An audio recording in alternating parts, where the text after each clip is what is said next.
There is a Roman city on the coast of Africa that almost nobody visits. Not because it is unremarkable, not because there is nothing to see, but because it sits in a country that the modern world has largely turned away from. Its marble colonnades still stand. Its triumphal arches still pierce the sky. Its harbor still holds the outline of structures built nearly 2,000 years ago. When Italian archaeologists began excavations in the early 20th century, what they found beneath the Libyan sand stopped them cold. The city had not been destroyed, it had been buried. Columns lying unbroken exactly where they fell, mosaic floors in colors still vivid after 17 centuries. This was Leptis Magna, and at its heart was an African man who became the most powerful person on earth. His name was Septimius Severus. He was born here. He spoke Punic as his first language. His African accent never entirely left him, even after he sat on the throne of the Roman Empire. Stand on the Libyan coast, 120 kilometers east of modern Tripoli, and feel the quality of the light.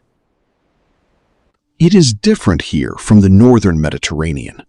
The North African sun does not filter through the haze that softens the light over Rome or Athens.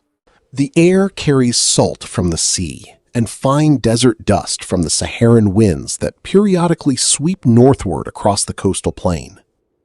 Leptis Magna was not Rome's city built in Africa.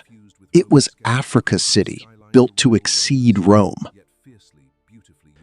Sometime around the 10th or 9th century BC, Phoenician traders from the Lebanese coast established a settlement on this stretch of the North African shoreline.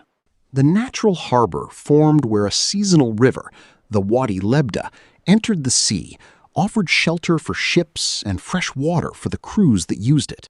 The coastal plain behind it was fertile enough for agriculture. The inland routes connected it to the African interior. The Punic language, descended from Phoenician, became the dominant tongue of Leptis and its surrounding territory. When Rome destroyed Carthage in 146 BC and absorbed North Africa into its expanding empire, Leptis Magna found itself in a new political context. The Augustan period brought significant investment to Leptis. A theater was constructed, facing the sea. A market building organized commercial activity. Lucius Septimius Severus was born in Leptis Magna in 145 AD. He was born in this city, grew up in its streets, absorbed its light, heard its languages, Latin, Greek, and above all, Punic, the ancient Phoenician-derived tongue still spoken in Leptis 3 centuries after Rome's arrival.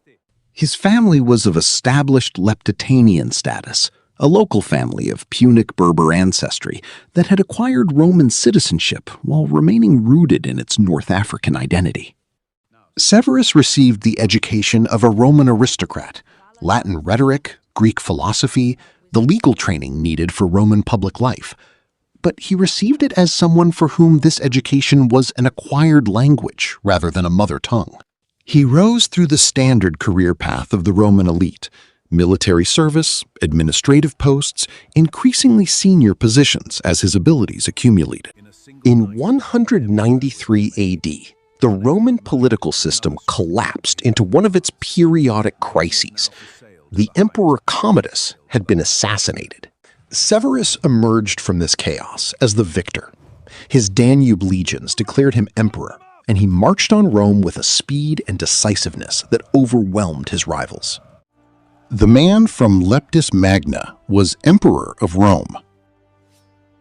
He brought the full resources of the Roman imperial building program, the finest architects, the best marble, the most skilled craftsmen, and applied them to creating a city that would stand as the most magnificent expression of African Roman civilization. Walk into Leptis Magna through the city's monumental entrance, and the first thing that strikes you is the scale. Every architectural choice announces its ambitions at maximum possible volume. The harbor complex that Severus commissioned was a work of imperial engineering, expanded, formalized, equipped with new quays, warehouses, and a monumental lighthouse. The harbor could now accommodate the largest commercial vessels in the Mediterranean fleet, the grain ships that connected North Africa's agricultural surplus to Rome's insatiable appetite. From the harbor, a colonnaded street of breathtaking ambition led inland toward the city's new civic core. Marble columns lined both sides, not the provincial marble of local quarries, but imported stone, sourced from Greece, Asia Minor, and the empire's most prestigious architectural suppliers. At the avenue's inland end stood the Severan Forum, an enormous rectangular enclosure nearly 150 meters long, surrounded by two-story marble colonnades of extraordinary elaboration. The columns' capitals were carved with distinctive imagery, Medusa heads and foliage, figures of Bacchus and Hercules, blending Roman iconographic conventions with locally distinctive artistic choices. At the forum's short end stood the Severan Basilica. 12 columns of imported red Aswan granite lined each side of the nave. The pilasters of carved marble decorated the walls with relief panels of extraordinary quality, some of the finest examples of Roman decorative carving to survive from the imperial period. The quality of light inside the basilica would have been extraordinary. The clerestory windows admitted the North African sunlight at an angle that illuminated the granite columns dramatically. Threading through the city's center, connecting harbor to forum, was the great colonnaded street that remains today the most immediately impressive visual element of the Leptis Magna site. Dozens of its columns still stand, not reconstructed or repositioned, but original, standing where Severan architects placed them, casting the same shadows across ancient paving stones that thousands of years of feet have worn smooth. The theater, built in the 1st century AD, had a seating capacity of approximately 16,000 people. It was positioned with its back to the city, its stage facing the Mediterranean Sea. Beyond the elaborate stage wall, the sea was visible as a backdrop of brilliant blue. The Hadrianic Baths, among the largest public baths in the Roman world outside Rome itself.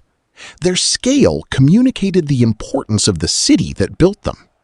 Walk through the baths at its peak, and you would move through a series of increasingly elaborate spaces, each decorated with mosaic floors, marble wall cladding, and sculptural programs. The mosaics that have survived from the Leptis Magna baths, now in Tripoli's museum, hunting scenes with lions and leopards pursued across the North African landscape, marine scenes celebrating the harbor. The city's population at its peak was perhaps 80,000 people. Latin was the language of official life. Punic was still spoken in homes and markets. Greek served philosophy and medicine. This multilingual, multicultural character was not a mark of instability. It was the natural condition of a prosperous Mediterranean port city that had been accumulating cultural layers for nearly 1,000 years. Among the most visually dramatic achievements of the Severan building program was the Great Quadriformes Arch, a four-faced triumphal arch at the intersection of the city's two main streets. The arch's carved relief panels depicted scenes from Severus's military campaigns and his imperial family, including a processional scene giving us one of the most vivid surviving images of a Roman imperial family. Throughout the Severan editions, there are architectural and decorative choices that suggest a designer bringing specific African aesthetic preferences to what was ostensibly a Roman building tradition. This was not Rome in Africa. It was the most magnificent possible expression of what Africa and Rome could produce together when an African emperor decided to show the world what his hometown could become. After Septimius Severus died in 211 AD in the northern English city of York, as far from his Libyan hometown as the Roman Empire's geography permitted, the 3rd century was a period of almost continuous crisis for the Roman Empire. The resources that had funded the Severan building programs began to contract. The great buildings remained standing, but their upkeep became increasingly difficult to fund. In 363 AD, a major earthquake struck the region, damaging significant portions of the city's infrastructure. Then came the Vandals, the Germanic people who sacked Leptis Magna in 455 AD, stripping the public buildings of portable wealth, accelerating the institutional decline. People continued to live among the ruins for centuries more, but the Great Forum was no longer maintained. The basilica's roof eventually failed. The columns fell one by one. And then the sand came. The Saharan desert advanced as the population declined, and the land management systems that had controlled it broke down. For approximately 1,000 years, the greatest architectural achievement of Roman North Africa lay beneath the Libyan sand, undisturbed and, crucially, unrobbed. While every other major Roman city in the Mediterranean was being systematically dismantled for building material, its marble burned for lime, Leptis Magna lay sealed beneath the desert. The excavations that began in earnest in the 1920s produced one of the most dramatic sequences of archaeological discovery in the 20th century.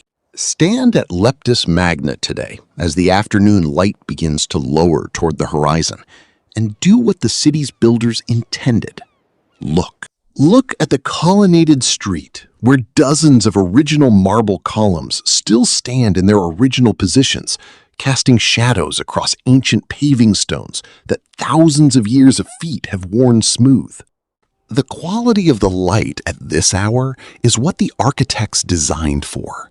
The long afternoon shadows emphasizing the column's rhythm, the warm light turning the marble from white to amber to gold. Look at the harbor, where the outlines of Severan engineering are still visible in the landscape.